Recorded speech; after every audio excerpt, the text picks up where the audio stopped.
3 for 16. That's Caitlin Clark's three-point shooting line in the first 2 games of 2026. And if you've followed her career at all, you know that stat feels different. This is the player who made logo threes look as easy as layups, who had basketball scouts replaying her college highlights just to make sure what they were seeing was actually real, and who changed women's basketball forever. So what happened?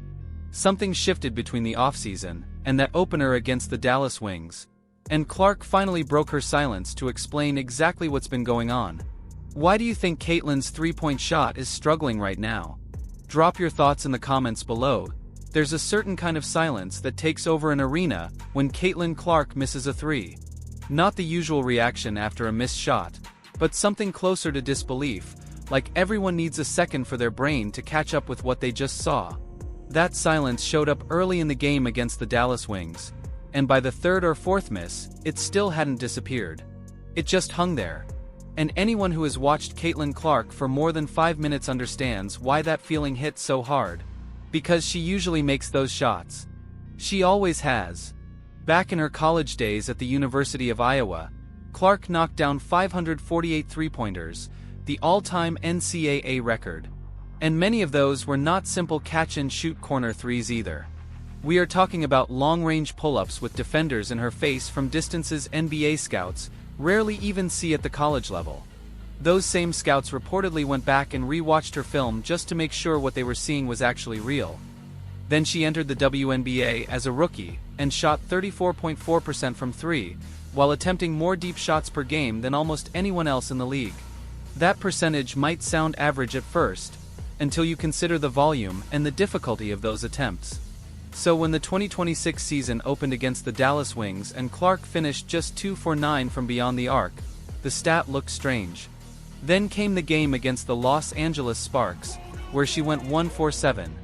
Add it together, and she started the season 3 for 16 from deep across 2 games, only 18.75%. For a shooter with her history, those numbers barely looked recognizable. What made the Dallas game even tougher to watch was that it was not only about the shooting. During the game, Clark made 2 separate trips to the tunnel. Stephanie White explained afterward that Clark needed her back adjusted. It was not considered a new injury, just routine maintenance.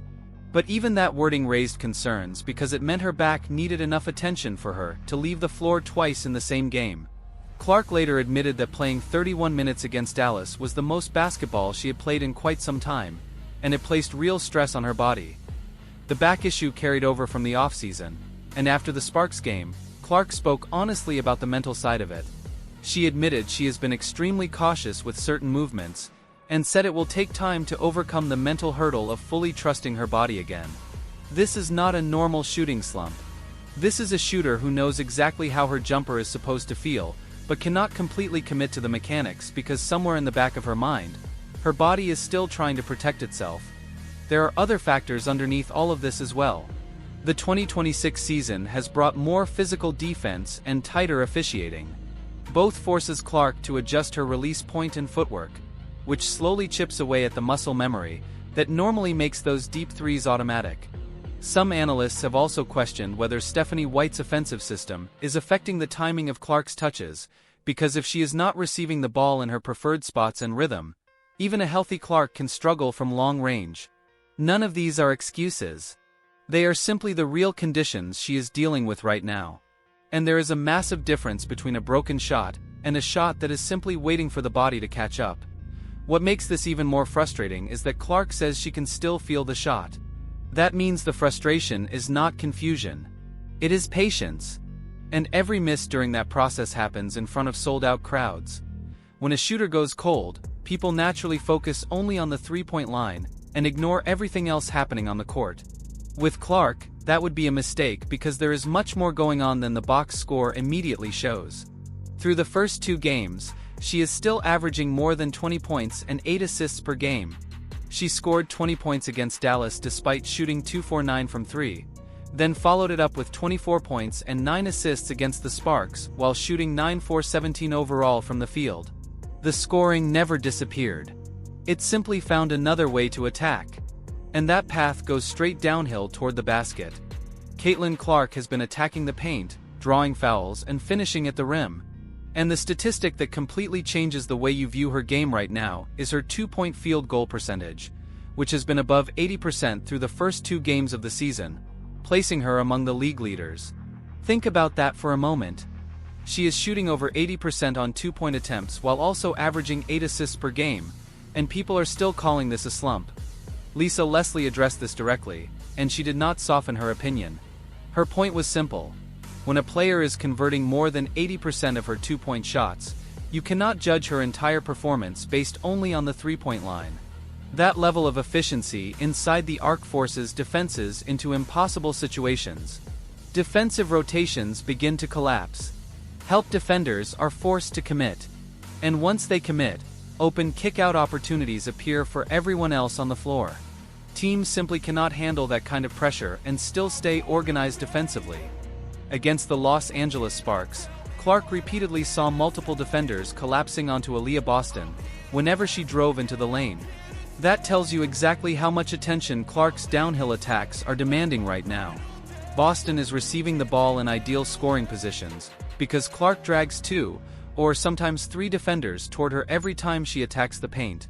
Kelsey Mitchell is getting clean looks off drive and kick actions. Sophie Cunningham is finding open lanes in transition.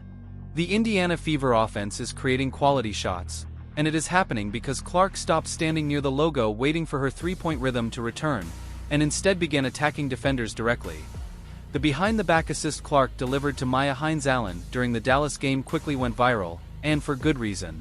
That play was not random or lucky. Clark read the defense in real time, processed the coverage faster than most guards in the league could react, and placed the pass exactly where it needed to be before the defense even had a chance to recover. That is not the sign of a player whose game is collapsing. That is the sign of a player operating with elite vision while her shooting touch is temporarily unavailable. After the game against the Dallas Wings, Clark explained it clearly. "The best thing I can do for this team is playmake."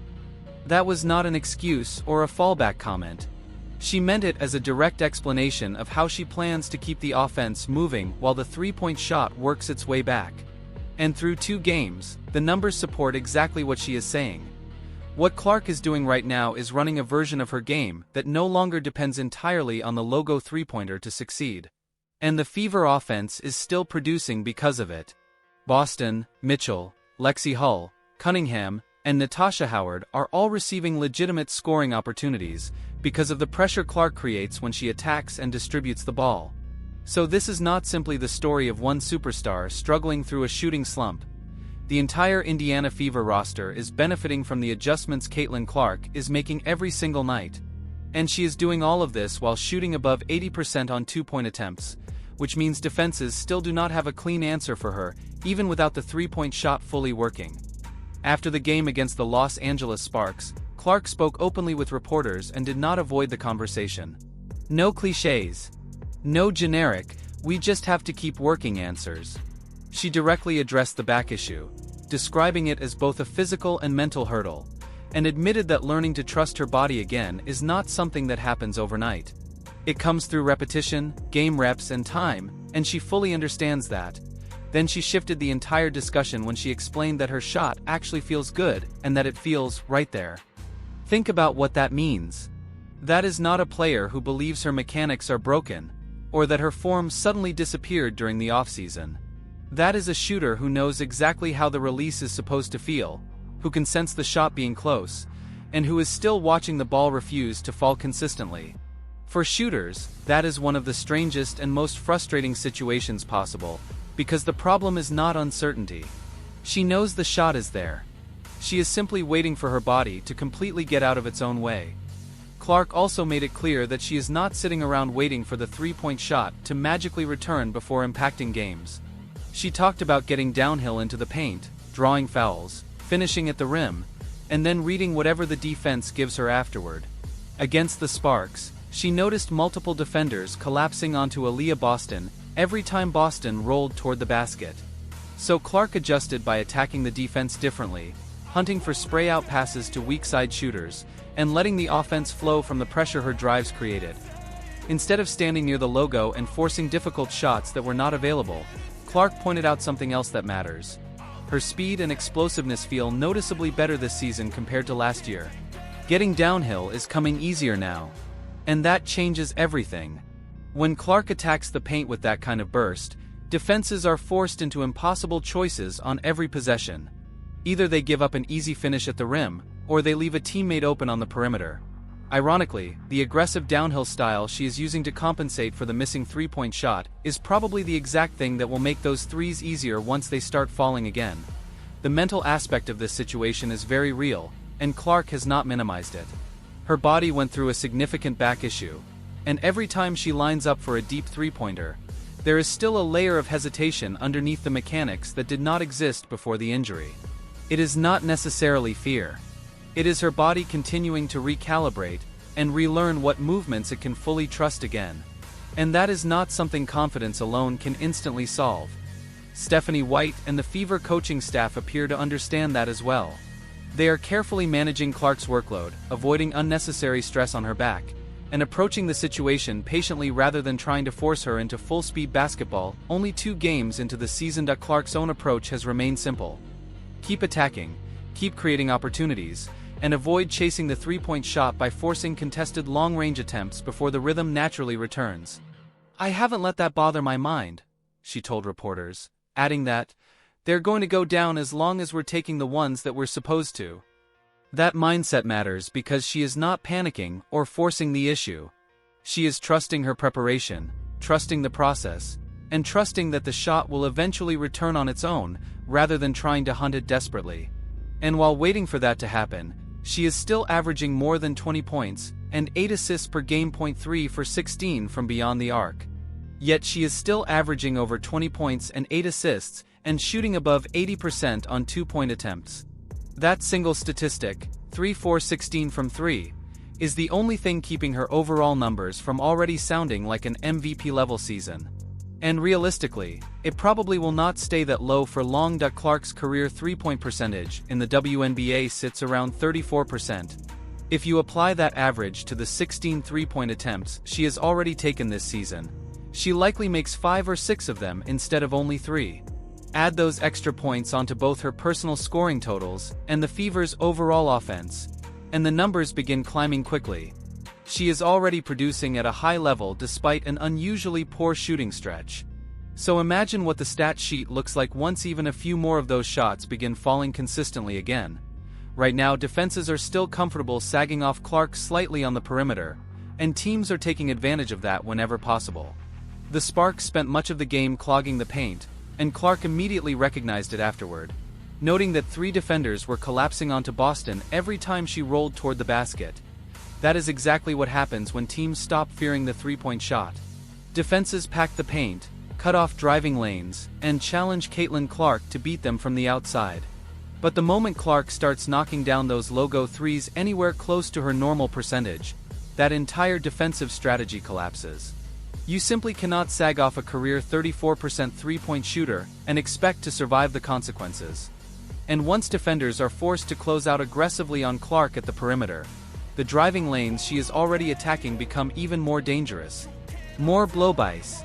More trips to the free throw line. More kick-out passes to Kelsey Mitchell and Sophie Cunningham, catching the ball in rhythm instead of scrambling to reset their feet. Aaliyah Boston gets cleaner catches on her rolls to the basket. Lexi Hull gains extra time and space on the weak side.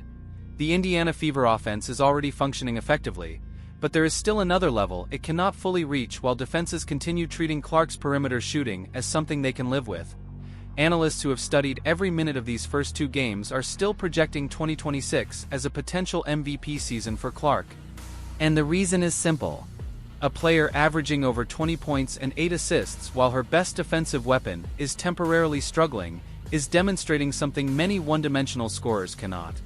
She is not merely surviving the slump. She is still controlling possessions and creating offense through it. And that tells you how dangerous the complete version of her game becomes once everything clicks again. Stephanie White's offensive system has received criticism from some observers, who believe it may be disrupting Clark's shooting rhythm by changing when and where she receives the ball. But there is another way to interpret what White is doing. White has openly discussed wanting to expand Clark's game beyond simply bringing the ball up the floor every possession. She wants Clark operating from different spots on the court and even developing post-up opportunities because of her size, touch, and feel around the basket, if the current structure is intentionally limiting high-volume logo threes until Clark's back is fully healthy again. Then White's patience is not a problem at all. It is a long-term strategy. Everything in this situation still comes back to the back injury. That is the variable controlling the timeline. If the Fever carefully manages Clark's workload during the first month of the season, and helps her reach the point where she completely trusts her body again on those deep shots, the second half of 2026 could look completely different from these opening games. Mitchell is already finding her scoring opportunities. Boston is already getting touches in her preferred spots. Hull and Cunningham are already filling lanes and contributing consistently. The supporting cast is real, and it is ready. If Clark simply gets her three-point percentage back into the 30% to 32% range, defenses across the league are going to struggle badly, trying to contain everything Indiana can put on the floor. 3 for 16 from beyond the arc. And she is still averaging more than 20 points and 8 assists per game, while shooting above 80% on two-point attempts and delivering highlight reel passes that take over the internet. Even this version of Caitlin Clark is still outperforming most guards in the league. After the Sparks game, Clark said her shot feels great, and that she feels like it is right there. She also said she fully believes the Fever will be making a playoff push this season.